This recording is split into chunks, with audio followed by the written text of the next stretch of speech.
It's celebrating multiple things. So even if you're not celebrating the one thing, you're celebrating the other. See that? I learned from last podcast. Watch the Bible. It's going to want to jump out on me.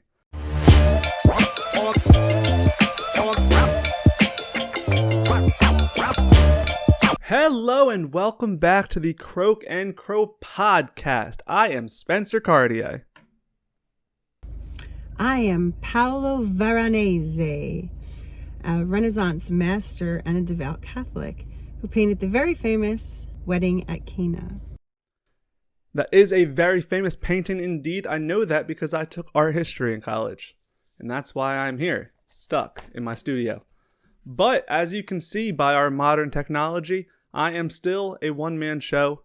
The house is still stuck with COVID and I'm down here living. But how is everyone? How are you guys doing on this beautiful January 6th? We're into January. I always get bummed after the holiday season. When I'm usually I am the one saying the negative news, and then I have my co-host who says, "Oh, don't think like that." But now you just get the negative. I always get bummed after the holiday seasons because you have so much jumped up, right? You come out of summer and then you get Thanksgiving. Oh, as soon as Thanksgiving's over, don't worry, it's Christmas. And then, oh, you have the New Year. And then after that, you got to wait around till what? St. Patty's Day if you don't have a Valentine. But you know what? Every day's a holiday when you're watching Croak and Crow. I'm enjoying it. I'm happy. I have my health. And that's the most important thing. That's what it all comes down to. But there are some things to look forward to. I said there's no holidays. That's a lie. Because you know why? Today's a very big holiday. A very Christian holiday. Have you ever heard of the Feast of the Epiphany? I bet you haven't, because this is a great Christian holiday. And I'm going to tell you why. It's celebrating multiple things. So even if you're not celebrating the one thing, you're celebrating the other. See that? I learned from last podcast. Watch the Bible. It's going to want to jump out on me. So the Feast of the Epiphany celebrates three things. The first one being the coming of the Magi.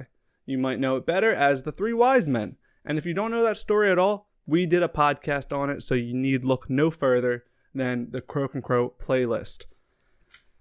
Next, it celebrates the baptism of Jesus. You all know the story. It's John the Baptist. You see it right there. That's one of the earliest stories in the New Testament. John the Baptist is out saying, the Messiah is coming. The Messiah is coming. Jesus comes to him and says, baptize me. He's like, baptize you? You should baptize me. And he says, no. You're the Baptist. You were doing God's work. Baptize me. It would be an honor.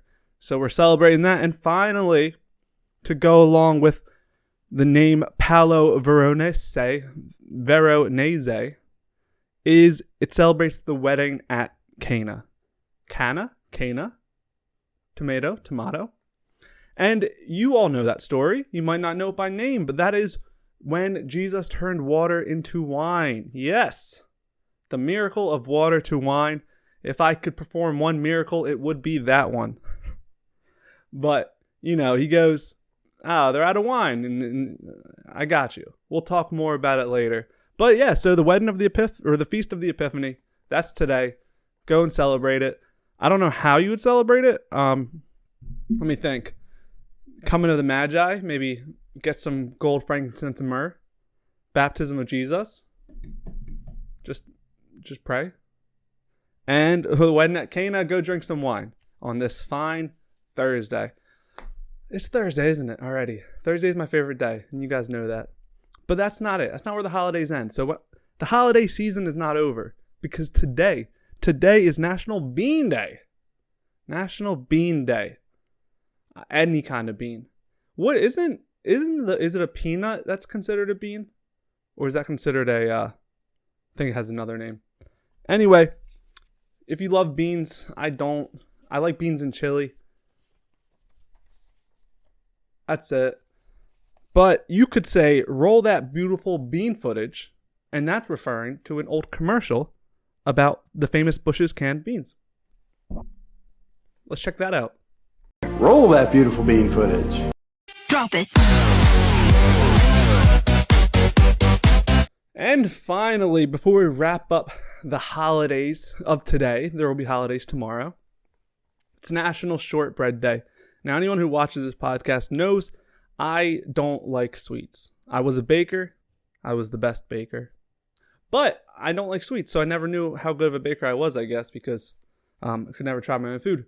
What I do love is shortbread. Shortbread cookies are the bee's knees. It's so good.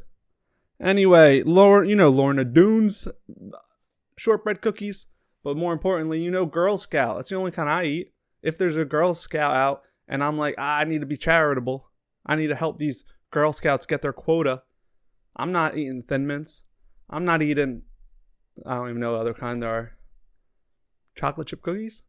I say, give me some of your shortbread or trefoil shortbread, and I will house a box of those with no questions asked. They're so good. Maybe I should make some. Huh. Why does no one ever make like homemade shortbread cookies? I'm sure they do, but you don't hear about it as much. You hear about sugar cookies. You hear about chocolate chip cookies. You hear about snickerdoodles. Not enough shortbread cookies are being made, and that's a problem. But I will change that. So yes, those are the holidays. That's awesome. What day is it? January 6th. Anything else special about this day? No, it's not. So we're just going to move on right into the next segment. So guys, more importantly than holidays, we have a little weekly holiday here on the Croak and Crow Show. And it comes every Thursday. And that little thing's called Walk Through Thursday. Roll the intro, please. Welcome back. Hope you're having fun, 'cause Walk Through Wednesday just begun. Alright guys, you know the deal. It is Walk Through Thursday, the greatest holiday that's celebrated every week. You think there's no more holidays? Just look forward to next Thursday. And then the next Thursday after that. And then if you run out of Thursdays, look backwards. We have a whole playlist called Walk Through Thursdays, and I recommend checking them out. Anyway, what we do on Walk Through Thursday is we open up the Bible. We open up the Bible, and once the Bible's open, we pick a story, a passage, a singular set between the lines. And should I start saying I? No, I'll start saying we. We'll see some little cameos from my old friend Paolo. So the idea of it is we slow it down, we break it down, we chop it down. And instead of, even if you watched yesterday's podcast, I talk about the overarching themes in the Bible and how it all can boil down to love. This, we take value in the individual words, individual meanings, because the Bible's special like that. You ever just try to open up the Bible and pick a random verse and say, this is going to speak to me today? Well, that's what today's about. And the nicest thing about it is the Bible's a living word. So what I get from it, you might not get from it. And that's completely okay, because it is speaking to you. So without further ado, you know how it's going to go. We're going to break it down sentence by sentence, line by line, word by word. And hopefully we walk away feeling a little better than when we came in here. So we are reading from John. John! I know that name. Is that the man who baptized Jesus? John. John 2. And we are reading 1 through 12. It's nice and big. It'll spend some time and we'll be able to break it down. So a little background, as you remember one of our holidays, this story is about the wedding at Cana. I wish it was spelled phonetically. So, yeah, let's just get into it. This is that story. On the third day, a wedding took place at Cana in Galilee. Jesus' mother was there, and Jesus and his disciples had also been invited to the wedding. When the wine was gone, Jesus' mother said to him, "They have no more wine." "Woman, why do you involve me?" Jesus replied. "My hour has not yet come." His mother said to the servants, "Do whatever he tells you." Nearby stood 6 stone water jars, the kind used by the Jews for ceremonial washing, each holding from 20 to 30 gallons. Jesus said to the servants, "Fill the jars with water," so they filled them to the brim. Then he told them, Now draw some out and take it to the master of the banquet." They did so. And the master of the banquet tasted the water they had been turned into wine. He did not realize where it had come from, though the servants who had drawn the water knew. Then he called the bridegroom aside and said, "Everyone brings out the choice wine first, and then the cheaper wine after the guests have had too much to drink, but you have saved the best till now." What Jesus did here in Cana of Galilee was the first of the signs through which he revealed his glory, and his disciples believed in him. After this, he went down to Capernaum with his mother and brothers and his disciples. There they stayed for a few days.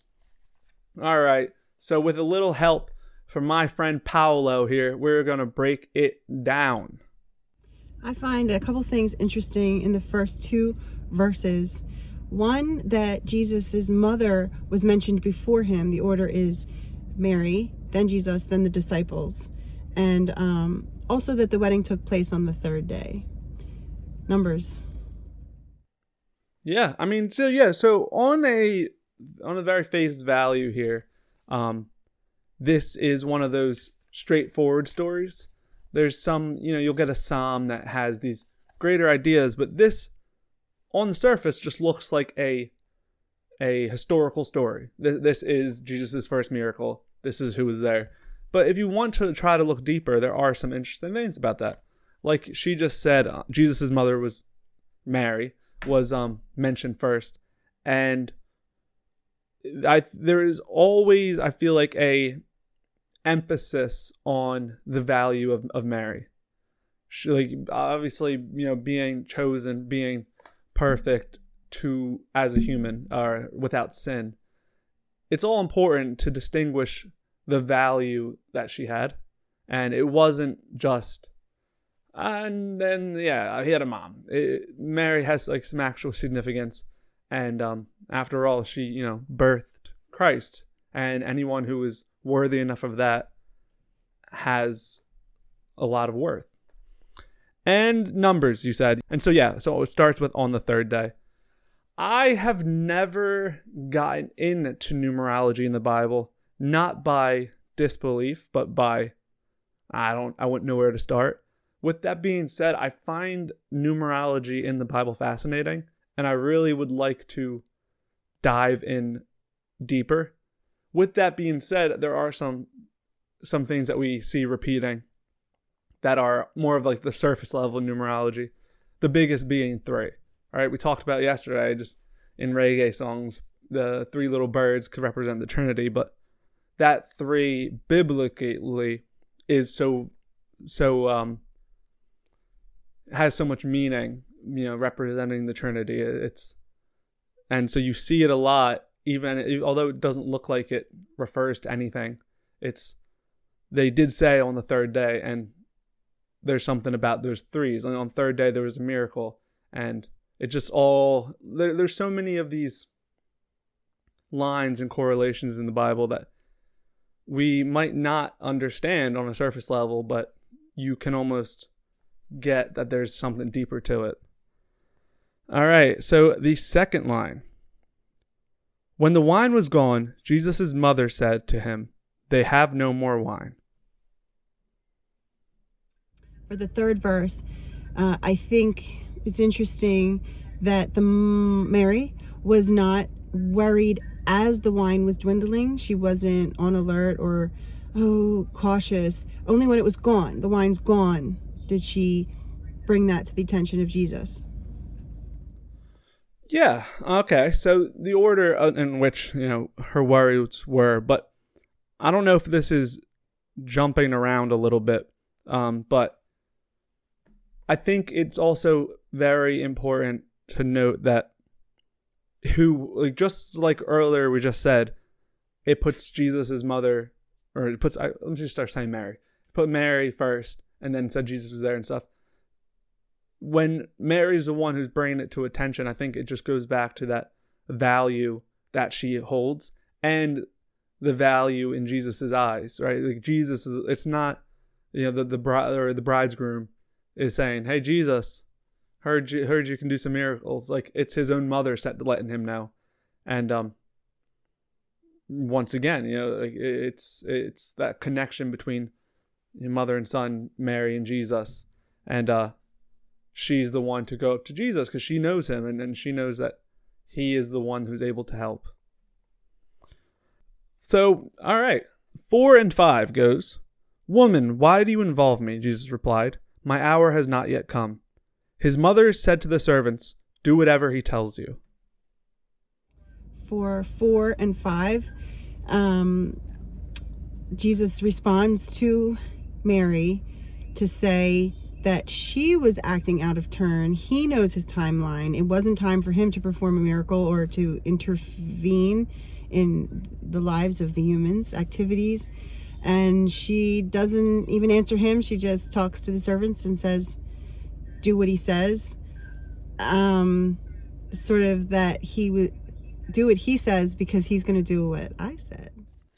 Yeah, I mean, then that sort of like goes back to what we were just saying of how Jesus' mom. I think this story, in a weird way, because this is very early on, in the story, the timeline of Jesus, but I think it quickly emphasizes the value of Mary and how she is seen. I think this little thing sort of shows what separates her from other normal human beings, and her relationship with God and with her son, the Trinity.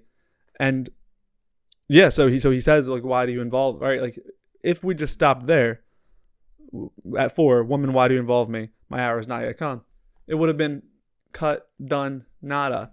And then, like we just heard, she just looks at the servants and says, "Do whatever he tells you." And I think that's, it's interesting that way, because she knows in a way, I feel like she knows Jesus, is God. But she like can speak to him. Let me think about this one. Because obviously the servants and the people of earth are meant to follow Jesus. And that's what Mary's telling the servants, like, you're meant to follow Jesus. But I wonder if, in a way, Mary is without sin, and so she was chosen by God, but she also knows humans, right? And so is there a little bit of talking to Jesus, and who better to be the human middleman for Jesus and for God than Mary? That's why she was chosen, is to literally be the middleman, God the Father to the Son. And so the same way is this middleman where, I know what I'm meant to do, and she's saying, well, do that, like this. You have your normal humans over here, your normal people who are living their lives, and you're up here, and it's like, I'm asking you to do this. And there's that respect for who that is coming from, being Mary. All right, so now we're going to jump to 6, 7, and 8. Nearby stood 6 stone water jars, the kind used by the Jews for ceremonial washing, each holding from 20 to 30 gallons. Jesus said to the servants, "Fill the jars with water," so they filled them to the brim. Then he told them, "Now draw some out and take them to the master of the banquet." 6, 7, 8. I've heard the story of most people have turning water into wine, and I assumed that the water was already in the jug, and then the jug was turned into wine. Reading this freshly, I saw that the jugs were empty. Jesus said, fill them with water, and then they would use them. And also the fact that they weren't drinking water jugs, they were washing water jugs. Oh, food for thought. And so, and I mean, then once again, if you were a numerology person, you have these 6 stone water jugs. Does that mean something? I don't know. And they weren't used for drinking. They were used for washing. But I think in a sense, that's not so much, why are they drinking out of what they're washing? I think that has a large part to do with the amount of water being held. This wasn't a little cheap trick of, you see a magician and they're like, pouring out a cup, and then it pours out red when it was clear in the cup. It's 30 gallons. You know how much, like 30 gallons is a lot. It's like as much gas fits in a car. And so I feel like just the sheer amount is showing the true, like, this miracle of I'm not an alchemist. I'm not just a little sideshow trick. I turned a cup into wine. It's 6 of these giant, not even meant to hold wine. Like, who even has 30 gallons of wine on their own? And that's what he's creating into wine. So I think that has to do with that. But yeah, and then as far as the other things, I too, when I think of, it's easy to forget the minute details. I often just think there was vases of wine that were vases of water, that were being turned into wine. But when you look back at it, you almost can get something different from it. And it's like, oh, wow. Yeah, that is a lot of wine. All right, now we're reading 9. And the master of the banquet tasted the water that had been turned into wine. He did not realize where it had come from, though the servants who had drawn the water knew. Then he called the bridegroom aside.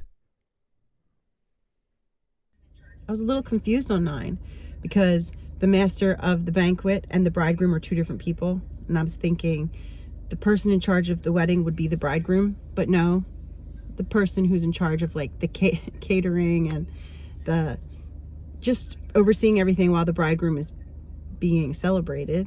So then that made sense to me that he's running around, he's checking everything, he thinks he knows everything that's going on. Then he tastes this delicious wine. And what hits me in this verse is that the servants knew more than the master of the banquet. And I think that is very meaningful because a lot through the Bible, it talks about that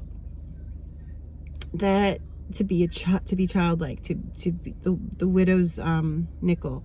It's always telling you that societal status has nothing to do with spiritual wisdom or knowledge or understanding. And I think that's a little nod to that in verse 9.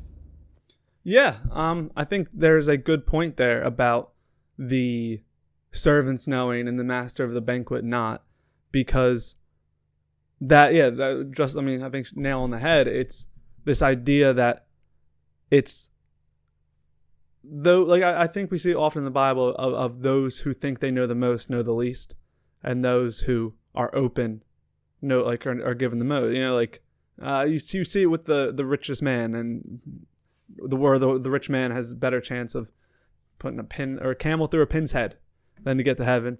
And we talked earlier in podcast where it's not so much about the actual material wealth, but it's about where your values lie.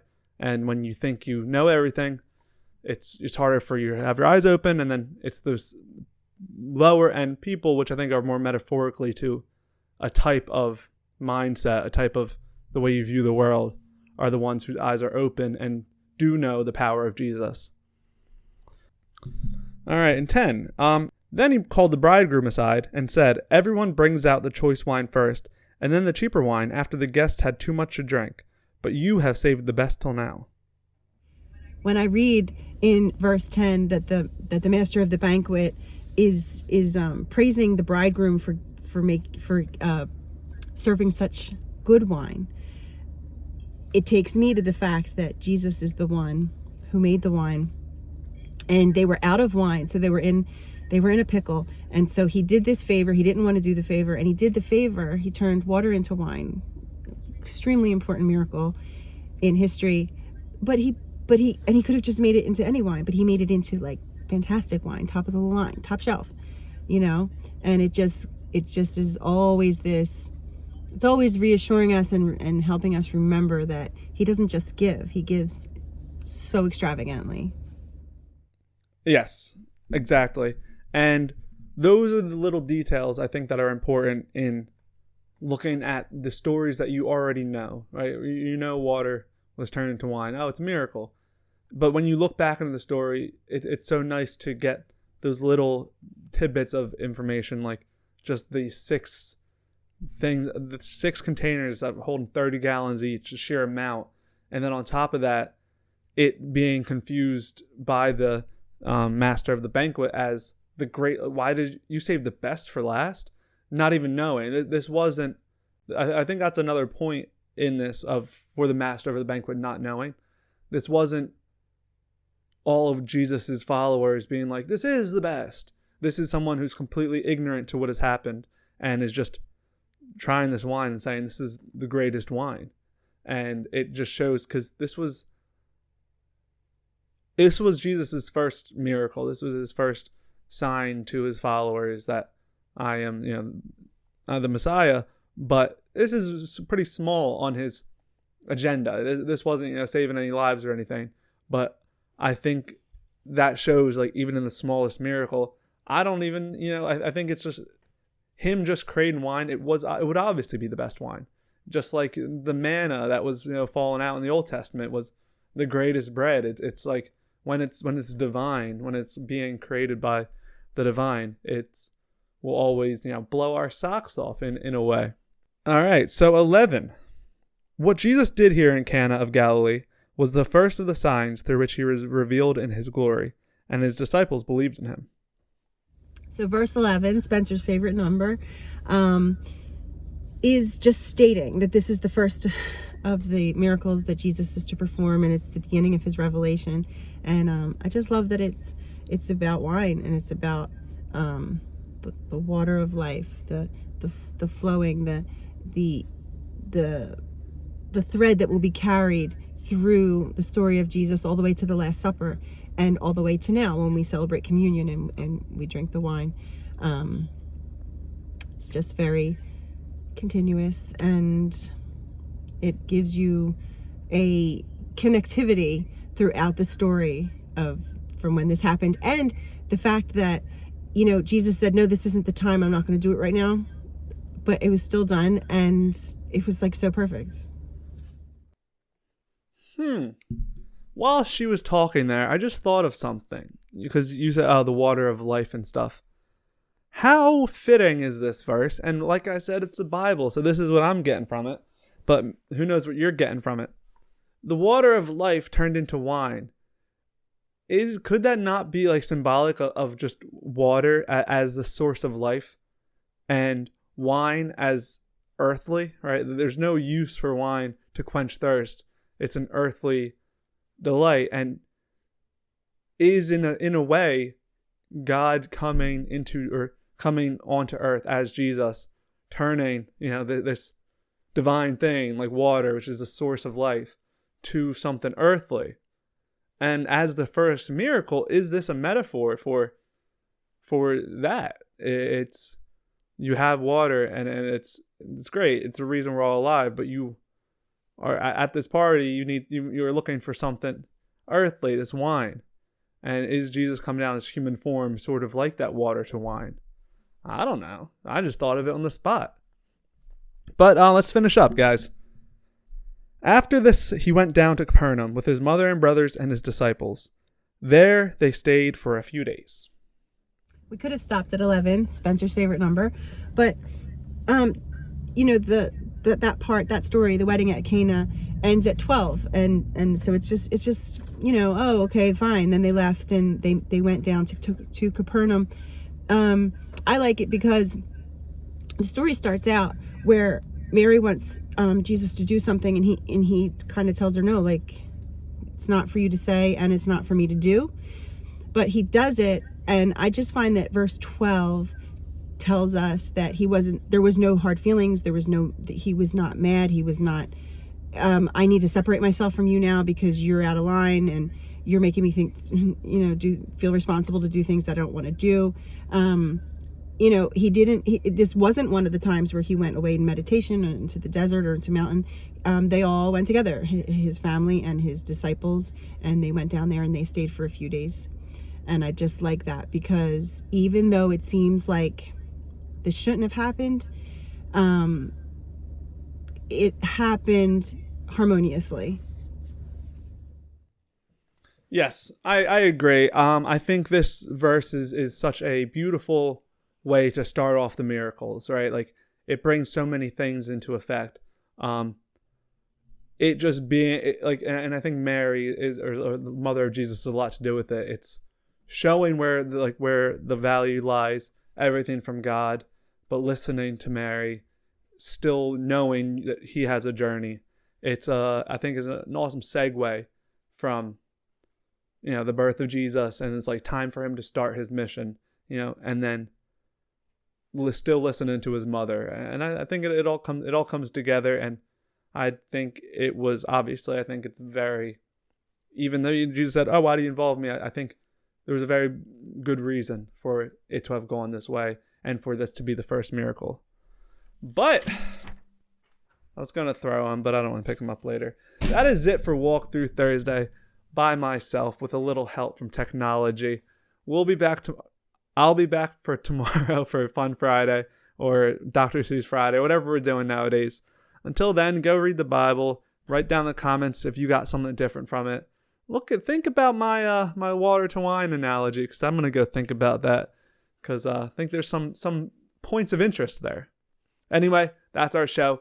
See you next time. Peace.